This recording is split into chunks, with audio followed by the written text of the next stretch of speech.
नमस्कार दोस्तों। America, Israel, Iran के बीच युद्ध शुरू हो चुके हैं बड़े स्तर पर, जो पूर्व मध्य एशिया ही नहीं बल्कि एक पूरी दुनिया के लिए गंभीर संकट बन चुका है। क्योंकि अमेरिका जो है ईरान के कई शहरों पर लगातार बमबारी की है, जिस वजह से ईरान के कई शहर तो तबाह हो गए हैं। लेकिन जवाबी हमले की कार्रवाई में ईरान इजराइल में अमेरिकी कई ठिकानों पे हमला किए हैं। तो आज की इस वीडियो में हम जानने का प्रयास करेंगे कि यह युद्ध कैसे दुनिया के लिए एक संकट के रूप में सामने आ सकता है। क्या पता यह युद्ध जो है तृतीय विश्व युद्ध की तरफ मोड़ ले लेगा। जैसे हिटलर, वैसे ही आज आप देखो कि क्या पता ट्रंप भी हिटलर बन गया हो और जिधर तिधर हमला करते फिरता हो। तो इसके बारे में भी हम चर्चा करेंगे। तो सबसे पहले हम बात करते हैं कि युद्ध की शुरुआत कैसे हुई। तो 28 फरवरी 2026 को अमेरिका और इजराइल ने एक संयुक्त बड़े सैन्य हमले के तहत ईरान पर मिसाइल और हवाई हमले शुरू कर दिए।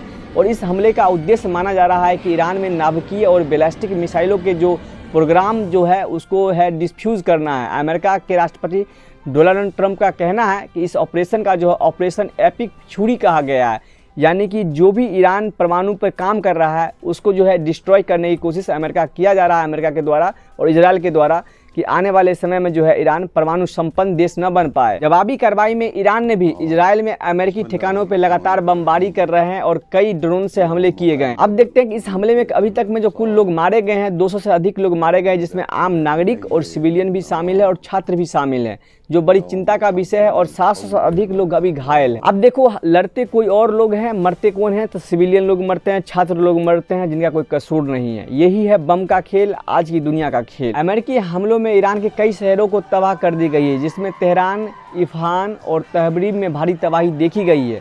लेकिन ध्यान दें कि यह वास्तविक संख्या नहीं हो सकती है, क्योंकि समय समय पर अपडेट हो सकती है, क्योंकि यह युद्ध अभी जारी है तो संख्या ऊपर नीचे होती रहती है। युद्ध के जो मेन प्रमुख नेता हैं, एक तरफ है अमेरिका के राष्ट्रपति, दूसरी तरफ है इजराइल के प्रधानमंत्री बेंजामिन नेतन्याहू, तीसरी तरफ है ईरान के जो सुप्रीमो लीडर हैं अयतुल्ला खुमैनी।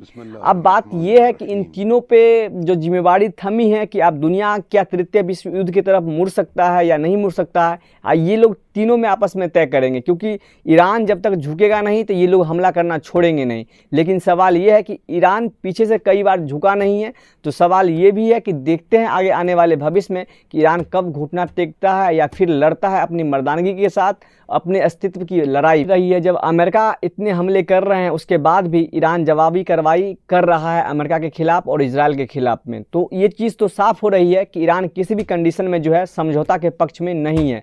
अगर ईरान समझौता करना चाहता तो शुरू में ही कर लेता, लेकिन ईरान के मन में ऐसा कुछ बात है ही नहीं कि अमेरिका हो या इजराइल हो उसके साथ कोई संबंध बने। लेकिन यहीं पर हम देखते हैं कि यह संघर्ष सिर्फ ये तीन देशों के बीच में ही उलझ कर नहीं रह जाएगा, क्योंकि यह मध्य पूर्व, यूरोप और एशिया तक फैला हुआ दिखेगा। क्योंकि तेल अर्थव्यवस्था और विमान संचालन पर इसका असर है और कई देशों में उड़ान को रद्द किया जा चुका है और तेल उत्पादन और आपूर्ति अस्थिर हो रही है और वैश्विक बाजारों में चिंता बनी हुई है। और क्या पता कि तृतीय विश्व युद्ध की तरफ यह युद्ध कब मोड़ ले ले। विशेषज्ञ ये मानते हैं कि अभी तक तो तृतीय विश्व युद्ध की घोषणा नहीं हुई है, लेकिन यह संघर्ष कुछ देशों को अगर खींचे अपनी तरफ तो हो सकता है कि यह तृतीय विश्व युद्ध के तरफ मोड़ ले सकता है। यानी कि अगर ईरान की तरफ से रशिया आ जाए या चाइना आ जाए तो कहीं न कहीं यह युद्ध जो है तृतीय विश्व युद्ध की तरफ मुड़ेगा और क्या पता दुनिया एक अंत के किनारे पे नजर आए। जो भी ईरान हमले कर रहे हैं अमेरिका के खिलाफ में, तो इस तरफ तो एक चीज़ रुख साफ हो रहा है कि ईरान किसी भी कंडीशन में झुकेगा नहीं। देखो, विशेषज्ञ का मानना है इस युद्ध को लेकर कि यह युद्ध जो है लंबा खींच सकता है, कुछ दिनों भी खींच सकते हैं, कुछ महीने भी हो सकते हैं। लेकिन सवाल ये है कि ईरान कब तक लड़ाई करेगा इजराइल और अमेरिका के खिलाफ, डिपेंड इस पे करता है कि ईरान के पास जो है कितना मिसाइल और बम का जो है स्टॉक है। इस मुताबिक में ही इजराइल और अमेरिका के खिलाफ लड़ सकता है। अब बात करते हैं कि भारत का रुख क्या होना चाहिए इसको लेकर। तो भारत जो है हमेशा से एक गुट निरपेक्ष की नीति पे रहा है। अब भारत को जो है हमेशा तटस्थता की भूमिका निभानी चाहिए, ईरान की तरफ भी और इजराइल की तरफ भी। लेकिन अभी को देखोगे भारत को, तो भारत जो है हमेशा इजराइल की तरफ ज़्यादा झुका हुआ दिख रहा है। यानी कि आज जो है भारत वो प्रो अमेरिका हो गया है। अब भारत जो है गुट निरपेक्ष से निकल चुका है।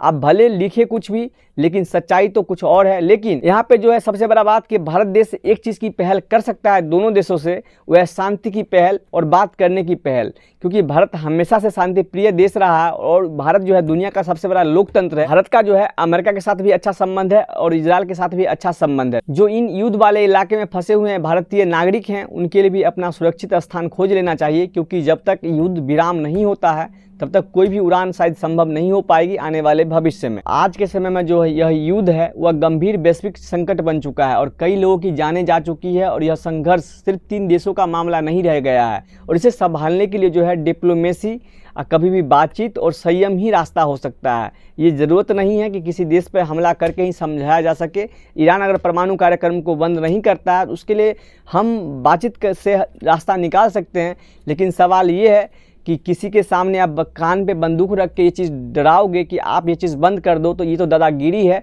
आप देखो यही अमेरिका है जो नॉर्थ, अगर दम है तो नॉर्थ कोरिया के सामने जाए ये बात को लेकर। मैं कहता हूँ नॉर्थ कोरिया कभी भी इस चीज़ को नहीं मानेगा और नॉर्थ कोरिया कभी डरता ही नहीं है अमेरिका से। क्यों नहीं डरता है? क्योंकि वो खुद एक तानाशाह है। तो सवाल ये नहीं है कि कौन देश छोटा है कौन देश बड़ा है। इस दुनिया में जिस देश के पास परमाणु बम अपना है तो उस देश को कोई झुका नहीं सकता। इसकी बात आप आज समझ लीजिएगा। और भारत आज जो है दुनिया में अपना एक अस्तित्व रखता है तो उसका एक वजह है, वह है परमाणु बम।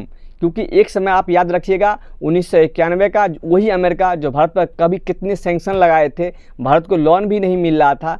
और जब भारत ने उदारीकरण को अपनाया, वैश्वीकरण को अपनाया, तब जाके अमेरिका ने कठिन शर्तों पे भारत को ऋण दिया था। अगर भारत 1999 में अपना परमाणु परीक्षण किया, उसके बाद देखो भारत की छवि कैसे बदली। लेकिन सवाल ये है कि आप सोचिएगा इस भारत को जो है परमाणु संपन्न करवाने में किन लोगों का हाथ था, कमेंट बॉक्स में आप बताइएगा। और वीडियो अच्छी लगे तो लाइक करना, शेयर करना और अनफिल्टर्ड भारत को सब्सक्राइब करके जाना। मिलते हैं किसी अगले वीडियो में, तब तक के लिए धन्यवाद।